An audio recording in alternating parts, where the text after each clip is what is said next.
যোৱা সময়ছোৱাত নিৰ্বাচনৰ সময়ৰ পৰা অসমত বিভিন্ন খাদ্য সামগ্ৰীৰ দাম অভাৱনীয়ভাৱে বৃদ্ধি পাইছে আৰু এইখিনি সময়ত আমি দেখা পাইছোঁ যে চৰকাৰে এই মূল্য বৃদ্ধি নিয়ন্ত্ৰণৰ বাবে কোনো কামেই কৰা নাই।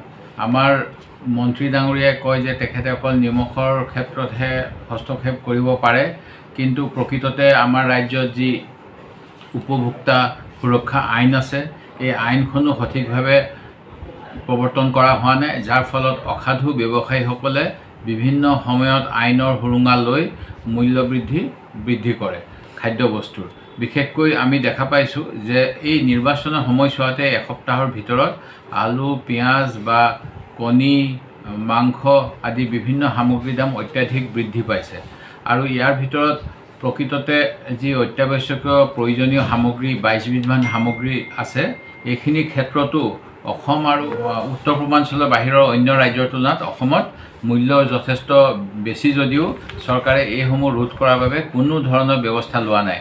উদাহৰণস্বৰূপে আমাৰ ৰাজ্যত চাউলৰ দাম অতি কমেও 45 টকা, কিন্তু অন্য ৰাজ্যত 30 টকা 35 টকাটো চাউল পোৱা যায়। ঠিক তেনেকৈ বুট দাইলৰ ক্ষেত্ৰত দেশৰ ভিতৰতে উত্তৰ পূৰ্বাঞ্চলত ইয়াৰ মূল্য সৰ্বাধিক। বুটৰ দাইলৰ দাম 90 টকা, কিন্তু ভাৰতৰ অন্য ৰাজ্যত ইয়াক 71 টকাৰ পৰা 75 টকাৰ ভিতৰত পোৱা যায়। অনুৰূপ ধৰণে মগু দাইলৰ দাম অসমত বজাৰত 130 টকা আৰু দেশৰ অন্যান্য ৰাজ্যত 102 টকা। ঠিক তেনেকৈ মচুৰ দাইলৰ ক্ষেত্ৰতো আমাৰ ৰাজ্যত 105 টকামান হ'ব, কিন্তু অন্য ৰাজ্যত ইয়াৰ দাম 90 টকা।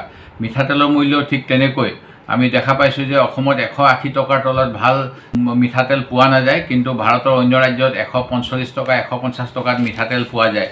ঠিক তেনেকৈ যোৱা সময়ছোৱাত ব্ৰইলাৰ মুৰ্গী, গাহৰি, ছাগলী সকলো খাদ্য সামগ্ৰীৰ দাম বাঢ়িছে।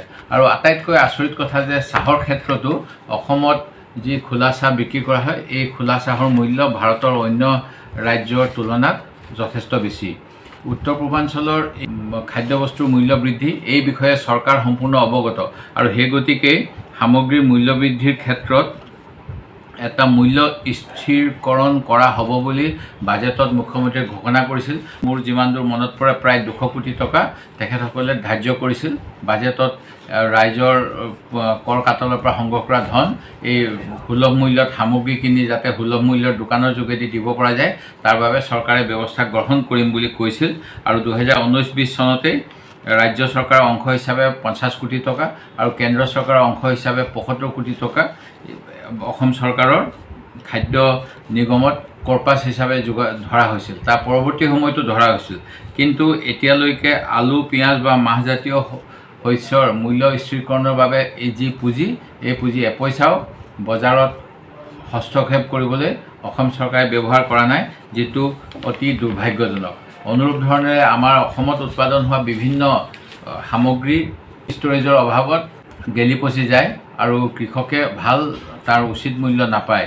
এই ক্ষেত্ৰত কৃষি বিভাগে কয় যে আমি এইখিনি কাম কৃষি বিভাগৰ বুলি আমি জানো, কিন্তু যি খাদ্য প্ৰস্তুতকৰণ বা অসামৰিক যোগান বিভাগ তেখেতসকলেও এই ক্ষেত্ৰত হস্তক্ষেপ কৰা দৰকাৰ, যাতে ক্ৰেতা ৰাইজে উচিত মূল্যত স্থানীয় থলুৱাভাৱে উৎপাদিত সামগ্ৰীও পাব পাৰে। কিন্তু এই ক্ষেত্ৰত এই দুয়োটা বিভাগৰ মাজতে কোনো সামঞ্জস্য নাই আৰু তাৰ বাবে বৰ্তমান বজাৰত জুই চাই দাম হৈছে। আৰু ঠিক অনুৰূপ ধৰণে আমাৰ যিবিলাক গুৱাহাটীত ফুলকবি, বেঙেনা, লেচেৰা, ভাতকেৰেলা এইবিলাক আমাৰ শাক চব্জি, এইবিলাকৰ দাম অসমৰ বেলেগ বেলেগ অঞ্চলৰ তুলনাত গুৱাহাটীত অতি বেছি হৈছে। আৰু এই ক্ষেত্ৰতো চৰকাৰখনে নিজকে কোনো ধৰণে হস্তক্ষেপ কৰাৰ ব্যৱস্থা কৰা নাই, যদিও উপায়ুক্তসকলক অসম চৰকাৰে নিৰ্দেশ দিয়া বুলি কয় যে তেখেতসকলে বজাৰ নিৰীক্ষণ কৰিব লাগে আৰু বজাৰত যিকোনো সামগ্ৰীৰ মূল্য বৃদ্ধি হ'লে ব্যৱসায়ী সন্থা, চৰকাৰী কৰ্তৃপক্ষ, ৰেল কৰ্তৃপক্ষ সকলোৱে আলোচনা কৰি কেনেকৈ সুলভ মূল্যত দিব পাৰি সেইখিনি কাম কৰিব লাগে।